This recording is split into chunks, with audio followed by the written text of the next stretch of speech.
I'm struggling to see how England could have played any better.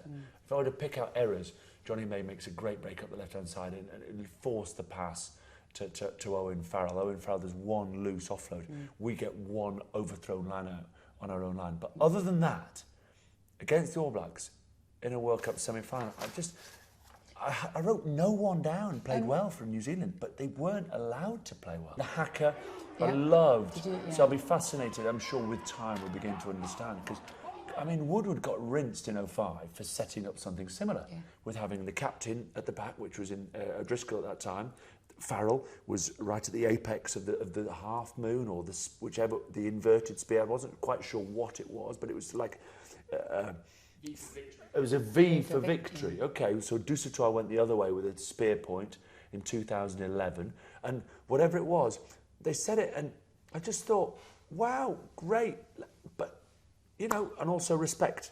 So they respected, but they weren't going to bow down. So, I mean, just epic. And I think the only thing that we've spoken about, and this is the danger, because I know we're going to look at the South Africa-Wales game, is everyone has now said, if they play like that, they will win the World Cup final. And Eddie Jones is going to hate that, isn't he? Yeah, and you look back and excluding finals, again, I love my stats, I went back and went, if you beat New Zealand in a knockout game, do you go on and win the World Cup? So they've been knocked out in the knockout stages 4 times. Only one team has gone on and won the World Cup. I think Eddie Jones might also remember. Literally only one team has beaten them in the knockout stages and gone on and won. That was 1991. Australia beat them in the semi-final, went on beating in the final. You go to 99, France. That was their final. So that Eddie would be saying, yes, if you beat New Zealand in the World Cup, you're supposed to win. But look at 2003. But that wasn't the final. And look at 2007 with France. So it repeats itself. So they'll be fully aware of that. But all I know is, I mean, they're just bouncing around.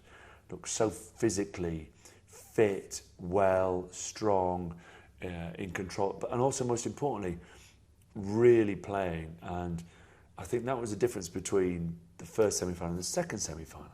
It's why England will be rock-solid favourites, because I almost hope that Welsh fans or Welsh players never watch that game again.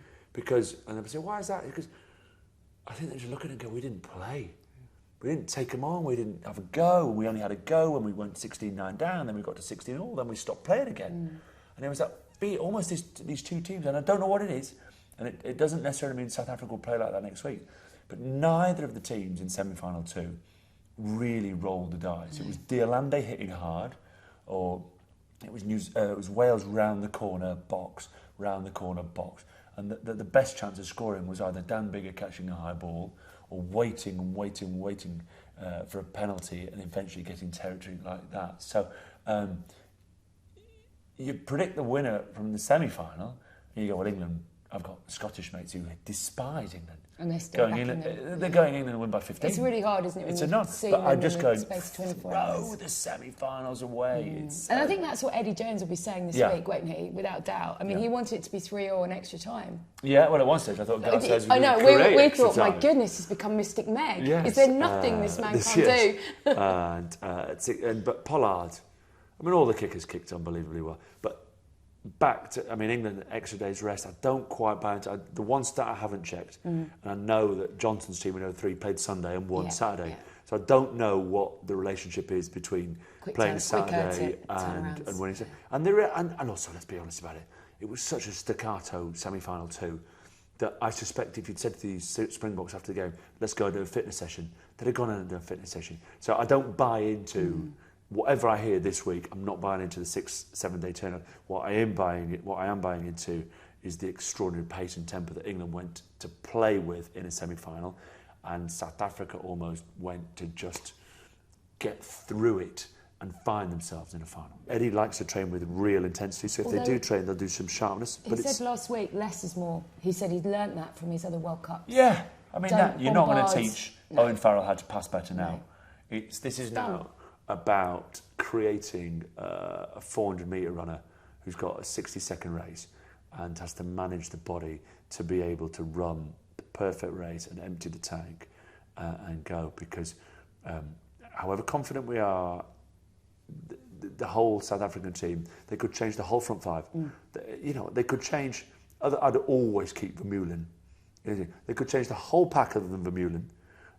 They could bring Janji's in for de Klerk. They'd keep the half-backs. They'd probably keep de Allende. You could change 3 or 4. They could change the whole team other than 3 or 4 players. So don't think this 6-day turnaround counts.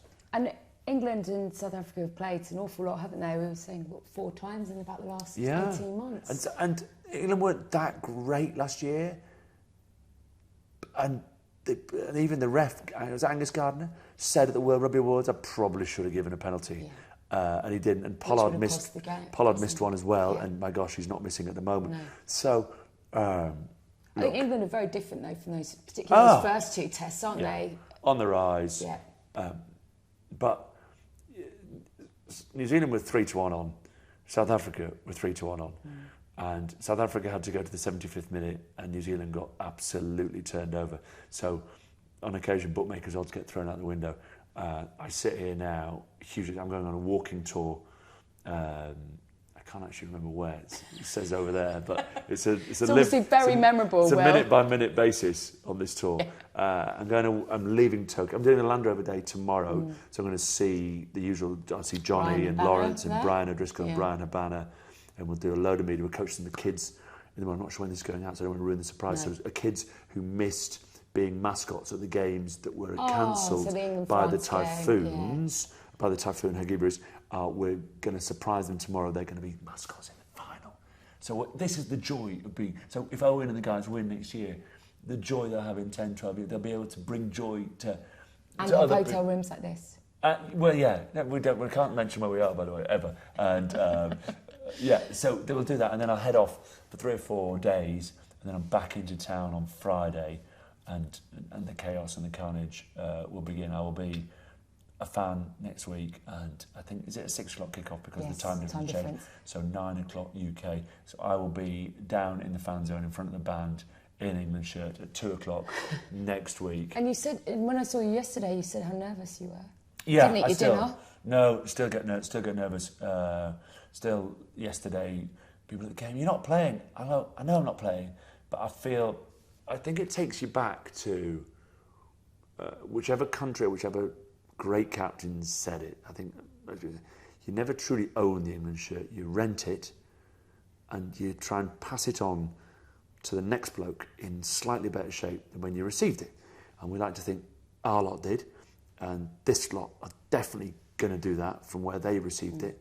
But you hope they can, and it grows the myth, the aura, the whole England rugby psyche, and to have been part of that history. Look, my dad got his first cap on February the 12th, 1966. Mine was November the 15th, 1997. And it's part of what we've always done. And I watched the World Cup final in 2015 with my dad, and we thought, we can't go to Twickenham and watch a World Cup final between New Zealand and Australia. One of the best days I've ever had with my dad as ex-England players watching. Next week I'll be there with my missus, who was, she was in hospital when we won the World Cup in 2000. I'd flown back, and she's out for this one. We'll be in our jerseys, jumping up and down. I won't be singing Swing Low. I don't like the song. It's always irritated me. But I'll be doing everything else. Right. I don't know why it irritates me, but it does.